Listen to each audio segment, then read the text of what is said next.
Summer is officially in session, which means for high school and college athletes, the spring season is over and done. And here to talk about what happened and how it happened over the past few months are Elio Velez of MSGVarsity.com. Great to see you again. Good to see you, sir. And Joe Staszewski of the New York Post. Thanks for having me. Last time you were with another organization. We won't even get into that because that's the past. But let's talk about what happened in the past over the last few months. Baseball, right? Midwood High School, 9-7 during the regular season. A freshman pitcher named Greg Dorfman pulled it off. Take me through it, because we had Grand Street, we had Monroe, we had GW, all these other schools, and Tottenville. So take us through the scenario. What happened over the course during the playoffs? This was a wide open year in the PSAL, and this was a year that one of these maybe non-favorites could do it. Midwood was also really battle tested in probably what ended up being the toughest division in the city, where some of these other teams, they played, not lesser competition, but there wasn't the same parity in their division, so it wasn't a war day in and day out. And I think they benefited from that.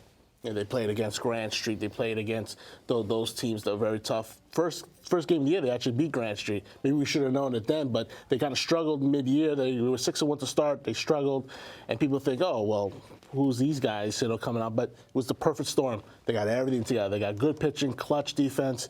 They got the favorable matchups. They beat Monroe, who was the number 2 seed in the quarterfinals, and I think then we kind of knew that this team was doing something special. Did you think some people took them for granted? You know what? We'll play them, we'll beat them, and we'll move on. They don't have the first round draft picks, or they don't have those guys who are well known, but they're a scrappy bunch. They're a tough bunch, a battle-tested bunch. And Severio Nardone, the second-year head coach, has done a great job rebuilding this program in the fly, basically. He's gotten them to believe in something, and they did. And a very smart bunch, because you have to be academically solid in order to continue your athletic career at Midwood High Schools, like the Duke University of High Schools, right? Correct, here in New York City when it comes to athletics? Definitely one of the top academic athletic schools in the city. But, you could tell Severio Nardone, even from day one, kind of put this expectations in these kids that, I know we haven't done this before, but this is our goal. This is what we're going to do. It wasn't like, well, we're Midwood. It's no, we can do this. Very smart bunch. As you said, a lot of people graduate from Midwood. You got to be very smart to go there, but they brought their IQ onto the field, and it translated very well. Other baseball news, Poly Prep. They lost first year. We're talking about baseball. They lost in the first round last year, and that hit those kids pretty hard. This has always been one of the best programs, one of the most talented programs. When you got kids like Daniel Bass and Anthony Prado and Nick Storch, you're expected to win every year. And this time they really put it together and make sure they went out on a good note. Country Prep, right? Country Day, yeah. Right? Mm-hmm. They beat them 8-1 in the final. Daniel Bass was 2 for 3, got 2 RBIs, and this is a kid who MSG Varsity named our Player of the Year in New York City. A kid who really, a professional hitter, and got drafted in the 27th round by the Baltimore Orioles. And this is also a school that was in the top 25 in the USA Today high school poll. Mm-hmm. This is one of the top programs in the country. They played in a big USA National Baseball Tournament in March. This is a very high-profile program, and colleges look at this school because they bring a lot of players. John Franco signed a few years ago, remember? Mm-hmm. Nick Storch is going to LSU currently now. Daniel Bass is going to Stanford if he doesn't sign with the Orioles. So this is a big-time program, and Coach Matt Rontini makes it happen that way. Matt makes sure he plays everybody. He plays all the best teams in New York City. He goes to Jersey, plays the best teams there. He'll go to Connecticut. If you're good at baseball, Matt Rontini will play you. He doesn't care. Doesn't shy away from the competition. That's what you like, and that's what we like to see. When we do the polls every week, who do they face? Who do they play against? They played against the best. Even if you lose to the best, they still played against the best, and that's a lot. Softball also, Tottenville did it again. A powerhouse program out there in Staten Island. They defeated Construction. Like we said, every year they're in the mix. It was a tight game early, but they made sure they took advantage of some construction errors. Kathy Moran always does a really good job, but Construction will be back. That's a really young team. What happened to Madison High School, schools like that? Well, Madison, had a very good year. Isabel Giron had a great year, but they kind of, unfortunately, they had the worst game at the worst time. They lost in the second round, and I thought they would at least get to the semifinals, but it just didn't happen for them. Kathy Moran, her 10th title in 14 years. That's a lot for time. And also, they lost in the semifinals last year, so they had a lot of motivation too. And also Poly Prep. That's a group that, again, lost in a championship game last year. Beat Fieldston first game of the regular season. Those two have had a really nice rivalry. They got a really good third baseman, Honor Sankey, and they, again, a group that just won it all year and really put it together in a close title game. So is baseball basically the power switch from the Bronx, Manhattan to Brooklyn for now at the high school level, you would say? Yeah, you have to. I mean, we've seen football the last few years. Brooklyn has been the big schools. There are E Halls and Lincolns and Grand Streets now. Now baseball it is. I mean, Midwood, Poly Prep, Grand Street Campus, Madison. The last couple of years, Midwood. Those are the teams now you got to look for. And obviously throws Zavarian in there. Absolutely, Zavarian. They made the semifinals in the Catholic League. And don't forget about Nazareth in the A. Nazareth won the Catholic A championship this and year. players are always getting drafted out of Zavarian. I mean, it used to be anyway. Absolutely. Right? Oh, All right. Jose Quas, Kevin Martir, those guys, as you said, Nazareth, they won a championship. This is where the power is at right now. Let's talk about the NBA draft is tomorrow. And a young man out of Lincoln High School who went to Seton Hall, he's presently at Seton Hall, is going in the draft, Isaiah Whitehead. I mean, we sat here the last time and we thought, maybe him sticking around another year was the best, but he chose to do this, and they think he can be a second-round pick, and obviously we know him pretty well, and we hope he's there.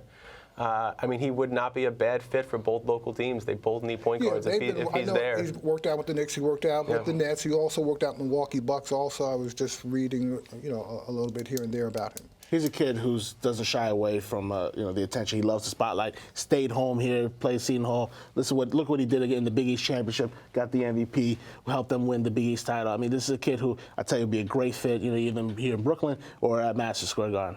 My guy Zach Brazilla has a really good story on him today, and you can sense and we know the great home life and family support that he has, and I think that's, if he does stay here, and if the Knicks and Nets do take him, I don't think that's going to be too much for him to handle. This was a young man who said baseball was his first love too, according to an article in your paper, New York Post. I mean, I feel like that happens with a lot of kids, that you grow up and you play different sports, and you might be really good at one, but you find one that you love, and obviously at a really young age, basketball was something Isaiah loved. He talked about going to the NBA and making that a goal at a young age, and tomorrow hopefully that becomes a reality for him. He doesn't coast on his talent. This kid keeps working hard and hard every year. 1 year is his handle. 1 year is his shooting. This is a kid who needs and wants to get better every year, and that's what teams want to see. All right. Well, last night was a big game in Hofstra University. Man, that kid Sharif Legree, he pulled it off, right? 22 seconds left in the game. They defeated Long Island 39-34. He not only pulled it off, he threw a 19-yard touchdown pass to Jordan Hanna of Lincoln. So how about that? Grand Street to Lincoln connection. But he made history. He became the first player ever to throw over 200 yards. First player to throw 300 yards. He threw 371 yards. He won the MVP. And now, big thing too. This was New York's first win since 2010. Was the game? I was hearing talk that the game may not be played anymore. They may switch it with Jersey because of the lack of competition from New York. But they finally came through. You just got a sense at practice from head coach C.J. O'Neal and offense coordinator Bruce Eugene and Grand Street that they knew that this was important to win this game and be competitive in this game. They talked about winning. They were in the players, every second. Obviously, and Bruce's offense kind of opened things up for them and let their athletes, which New York City has the advantage in every year, to kind of do what they do, and that's kind of really what happened last night. It's almost like an improvisational. They improvised basically an offense. So you agree? No, actually, it was more chemistry that's been built over the last year. I mean, Grand Street guys, Ahmed Baez going to Rutgers, Kareem Davis, those guys, they made big catches last night. The Cardinal Hayes kids for C.J. O'Neal, they played well in big spots. I mean, you talked about athletes, and they all performed when they needed to. And 5 years in a row, they have one of these. There was a lot of pressure for New York City to win this game. And I tell you, Harris Legree showed he's going to prep school.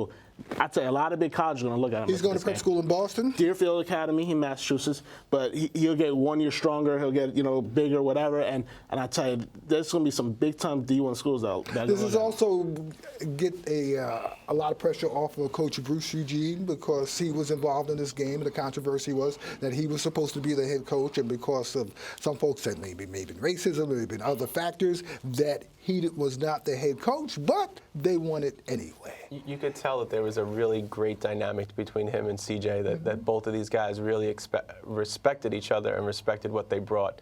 I mean, CJ knows what a genius Bruce is offensively, and we saw it, last night.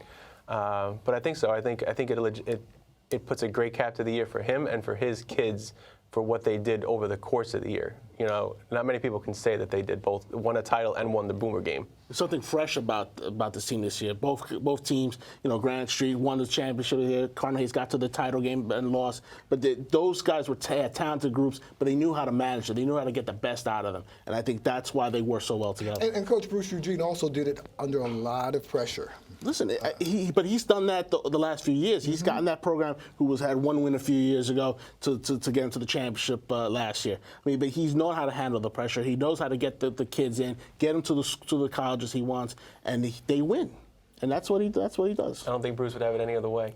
He loves it. He loves it. Matter of fact, we'll probably hear more from him this fall, especially at GQ, right? Yes, he's got an article at GQ, I've heard. It's going to be some GQ magazine. They're coming out with an article on it. Absolutely. Hey, listen, he's in the spotlight, but that's what they like. Cool. Thanks, fellas, for coming on, and hopefully I'll see you again in the fall. Thanks, Mike. All right.